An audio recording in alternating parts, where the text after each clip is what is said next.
आज हम लोग एक बहुत ही कॉमन मानसिक बीमारी के बारे में बात करेंगे जिसका नाम है स्किज़ोफ्रेनिया। स्किज़ोफ्रेनिया से लगभग 20 लाख लोग प्रभावित हैं और लगभग हर 1000 में तीसरा व्यक्ति इस बीमारी से प्रभावित रहता है। एक और महत्वपूर्ण बात यह है कि हर व्यक्ति के लाइफ में लगभग 1% चांस होता है कि उसको भी ये बीमारी कभी न कभी हो जाए। लेकिन एक बात ये भी है कि प्रमुख जो समय होता है वो लगभग 15 साल से लेकर के 25 साल के लोगों में होने की संभावनाएं ज़्यादा होती हैं। मैं doctor Pradeep Chaurasia, consultant neuropsychiatrist, Gangotri hospital से बात कर रहा हूँ। मैं आज स्किज़ोफ्रेनिया बीमारी क्या होता है, इसका लक्षण क्या है, इसका कारण क्या है, इसका उपचार क्या है, इस पे हम लोग डिटेल बात करेंगे।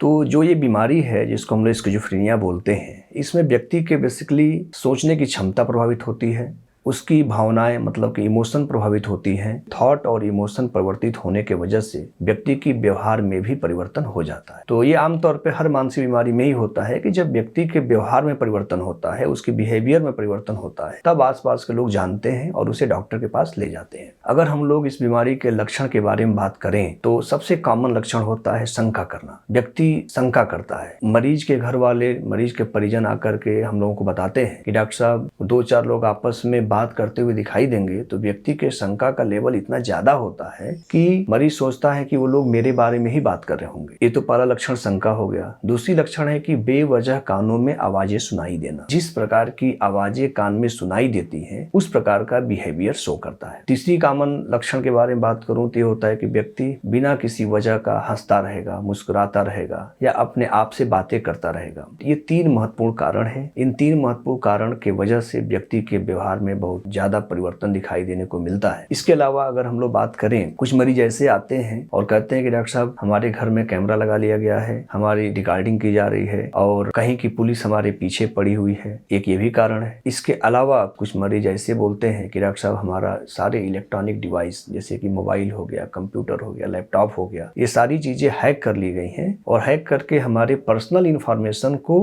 कहीं शेयर किया जा रहा है। तो ये सब विभिन्न कारण है। अलग अलग लोगों में अलग अलग कारण हो सकता है। कुछ मरीजों में इनमें से सभी में से एक बिंदु प्रेजेंट रहते हैं। अगर हम लोग स्किज़ोफ्रेनिया के कारण की बात करें कि बीमारी कैसे होता है, इसका क्या सटीक कारण है, तो अभी तक जितने भी रिसर्च हुए हैं उससे इस बीमारी के कोई भी सटीक एक कारण नहीं है। फिर भी ये कहा जाता है कि जेनेटिक, इन्वायरमेंटल और न्यूरो डेवलपमेंटल ये 3 महत्वपूर्ण वजह हैं जिसके वजह से बीमारी हो जाता है। अगर हम लोग स्किज़ोफ्रेनिया के उपचार की बात करें तो इसका उपचार है कि भाई ब्रेन में जो न्यूरोकेमिकल एबनॉर्मलिटी है उसको दवाइयाँ दे करके ठीक करना, बीच बीच में कॉग्निटिव बिहेवियरल थेरेपी और काउंसलिंग करके मरीज को पूरी तरीके से ठीक किया जा सकता। तो इतनी सारी बातें मैंने बताया, लेकिन इन सब का मतलब जो मेन बात यह है कि स्किज़ोफ्रेनिया एक मानसिक बीमारी है। समाज में अगर इस प्रकार की बीमारी किसी व्यक्ति में दिखाई दे तो आप सभी लोग जो लोग इस वीडियो को देख रहे हैं, आपके जानने में कोई हो तो उसे नज़दीकी मनोचिकित्सक से सलाह लें, परामर्श लें और वो जैसा कहें, जो दवाइयाँ दे उस दवा को समय समय पे खिलाएं। एक प्रॉपर प्रोटोकॉल के तहत उसका इलाज कराएं। मैक्सिमम व्यक्ति, लगभग सारे ही पेशेंट पूरी तरीके से ठीक हो जाते हैं। दवाइयों को लंबे समय तक चलाना पड़ता है। दवाइयों के डोज को मिस नहीं करना होता है। कुछ लोग कहते हैं कि डॉक्टर साहब दवाइयों का साइड इफेक्ट भी हो सकता है। किसी भी डिपार्टमेंट की दवाइयाँ हैं, सभी दवाइयों का कुछ